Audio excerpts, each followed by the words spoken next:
নির্বাচনের পর থেকে দেশ পরিচালনার ক্ষেত্রে সরকার চাপ অনুভব করছে বলে জানিয়েছেন আওয়ামী লীগ সাধারণ সম্পাদক ওবায়দুল কাদের। মার্কিন সহকারী পররাষ্ট্রমন্ত্রী ডোনাল্ড লু তিনি ঢাকায় আসছেন। তো এই সফরে আসলে কি হবে তা নিয়ে আসলে সরকারের মধ্যে একটা উদ্বেগ উৎকণ্ঠা হয়তো কাজ করছে। রাষ্ট্র পরিচালনা করতে গিয়ে বিদেশি চাপ অনুভব করছে সরকার। এটি মোকাবিলায় মুক্তিযুদ্ধের সপক্ষের শক্তিগুলোকে একসাথে কাজ করার আহ্বান জানিয়েছেন আওয়ামী লীগ সাধারণ সম্পাদক ওবায়দুল কাদের। সম্মানিত দর্শক, আজকের গরম খবর, ওবায়দুল কাদের স্যার কিছু কথা বলল এবং তা নিয়ে মিডিয়া জগতের তোলপাড় সৃষ্টি হয়ে গেল। আমরা সেই ভিডিওটি দেখব এবং মার্কিন যুক্তরাষ্ট্র থেকে আসলো ডোনাল্ড লু এবং তিনি আসার পরে 7 তারিখের সেই ভোট নিয়ে শেখ হাসিনার সাথে কথা বললো। সে কি কথা বললো আমরা এই ভিডিওর মাধ্যমে দেখব।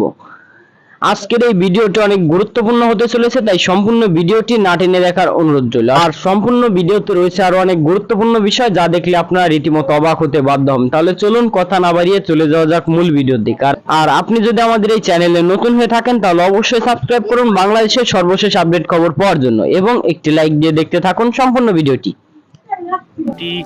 নির্বাচনের পর থেকে দেশ পরিচালনার ক্ষেত্রে সরকার চাপ অনুভব করছে বলে জানিয়েছেন আওয়ামী লীগ সাধারণ সম্পাদক ওবায়দুল কাদের। তবে তিনি জানান, যারা এমন চাপের সাথে জড়িত তারা নিজেরাই এখন চাপে আছে। দলের সংসদীয় বোর্ডের বৈঠকের পরদিন সভাপতির রাজনৈতিক কার্যালয়ে আওয়ামী লীগ সাধারণ সম্পাদকের সংবাদ সম্মেলন। সেখানে উঠে আসে বিভিন্ন রাজনৈতিক বিষয়। তাতে তাদের নেতিবাচক রাজনীতি সম্পর্কে ওবায়দুল কাদের বলেন, নির্বাচনকে কেন্দ্র করে নানা হুমকির পর দেশ পরিচালনার ক্ষেত্রেও চাপ অনুভব করছে বর্তমান সরকার। বিভিন্নভাবে চাপ সৃষ্টি, এটা আমরা সরাসরি দেশ শাসন করতে গিয়ে, দেশের দায়িত্ব পালন করতে গিয়ে এই চাপগুলো তো আমরাই অনুভব করি। স্বাভাবিক কারণে যারা চাপ দেবেন তারা নিজেরাও চাপে আছে, কারণ আরব বসন্তের স্পর্শ আটলান্টিকের ওপারে গিয়েও লেগেছে। উপজেলা নির্বাচনে মন্ত্রী ও এমপিরা কোনোভাবেই যাতে প্রভাব বিস্তার করতে না পারে সে বিষয়ে সভাপতির নির্দেশনার কথা স্মরণ করিয়ে দেন সাধারণ সম্পাদক। স্বজন বলতে তিনি সুনির্দিষ্টভাবে, স্বজন বলতে সন্তান, স্ত্রী, সন্তান, এ দুটা শব্দ তিনি গতকাল সকালে এবং রাতের সভায় তিনি খোলাসা করেছেন। সংবাদ সম্মেলনে উঠে আসে নিজ উপজেলায় ওবায়দুল কাদেরের স্বজনদের প্রার্থিতার বিষয়টি। আমার পার্টির কারো এর সাথে কোনো সংযোগ নেই, নেতৃস্থানীয় কারো সমর্থন নেই, আমার সমর্থনের তো প্রশ্নই উঠে না।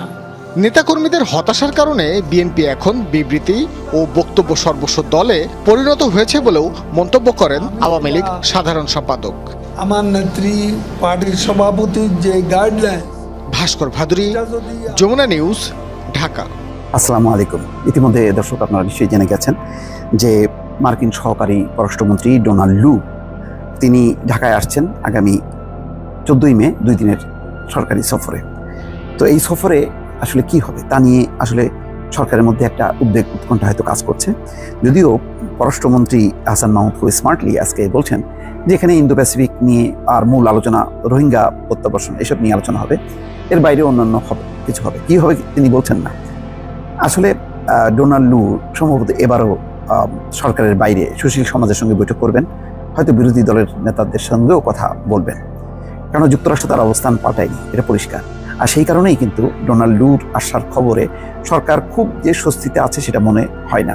যদি মনেই হতো তাহলে পররাষ্ট্রমন্ত্রী এমন বক্তব্য দিত না। যেমন একটা বক্তব্যে তিনি বলছেন, হিরো আলমকে ঘুষি মারলেও যুক্তরাষ্ট্র বিবৃতি দেয়, অথচ শিক্ষক শিক্ষিকা নিপীড়ন, গাজার পরিস্থিতি নিয়ে তারা কথা বলে না।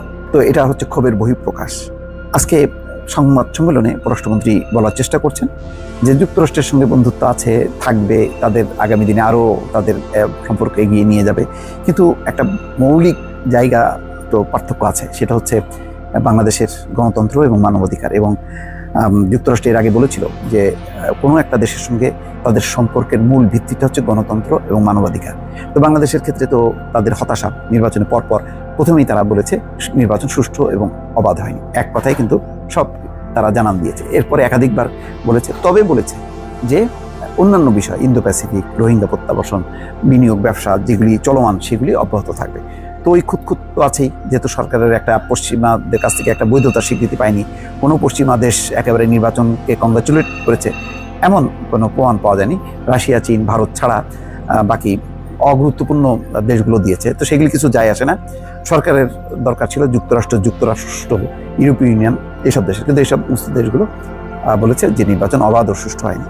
তো এরকম একটি অবস্থার কারণেই কিন্তু মাথার মধ্যে মানে সরকারের একটা সবসময় কাজ করে, যুক্তরাষ্ট্র না জানি কি করে। এর মধ্যে যুক্তরাষ্ট্রকে দেখানোর জন্য ছাত্রলীগ মাঠে নেমেছে, তারা ফিলিস্তিনিদের পক্ষে স্লোগান দিয়েছে, গাজায় নিপীড়নের বিরুদ্ধে কথা বলেছে, শিক্ষক এবং শিক্ষার্থীদের উপর যে দমন পীড়ন চালানো হয়েছে তার প্রতিবাদ করেছে।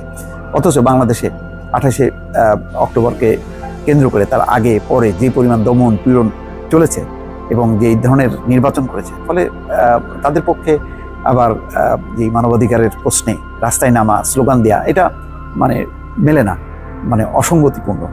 তো এগুলি করাই হচ্ছে মার্কিন যুক্তরাষ্ট্রের বিরুদ্ধে যে এই সরকারের ক্ষোভ আছে সেই ক্ষোভটাকে সামনে আনার জন্য। এই কারণে প্রধানমন্ত্রী কিন্তু একাধিকবার প্রেস কনফারেন্সে এই যুক্তরাষ্ট্রের মানবাধিকার, গুলি করে মারা, বিভিন্ন জায়গায় গোলাগুলিতে হত হওয়া, আর এখন তো বড় একটা ইস্যু যে বিভিন্ন বিশ্ববিদ্যালয়ে পুলিশ হামলা চালিয়েছে, বিক্ষোভ ছত্রভঙ্গ করে দিয়েছে, গাজাতে অব্যাহতভাবে যে ইসরায়েল হামলা চালাচ্ছে তার প্রতিবাদ না করা।